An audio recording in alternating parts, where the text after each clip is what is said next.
You have probably heard if you raise anything to the power of 0, it will be 1. But why is that? So that is my work to show you today. Let's say then n is an any number and n to the power of 0 is 1, and we need to prove it.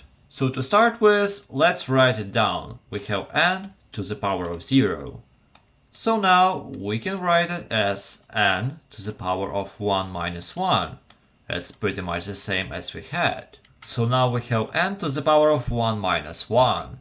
We can write it as n to the power of 1 times n to the power of minus 1.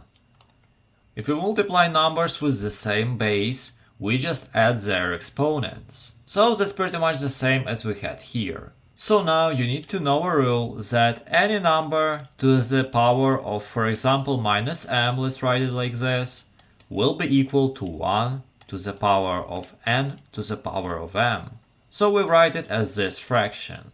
Wait, if you like the explanation so far, please consider subscribing. Thank you! So in our case, it will look like this. We get n to the power of 1 times, and now we write this as a fraction, so we will get 1 divided by n to the power of 1. Now let's divide this n divided by 1 by 1, so it will be easier to understand how to multiply the fractions. If we multiply the fractions, we need to multiply both numerators and both denominators.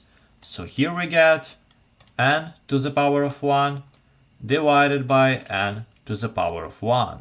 And now anything to the power of 1 gives us the same number, so we get n divided by n. And if we have any number divided by any number, this will give us 1.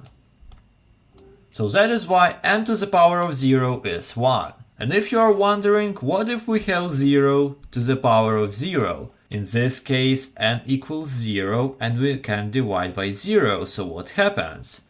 That is why 0 to the power of 0 is a national problem. Now watch this video to solve some problems with exponents. Have a nice day!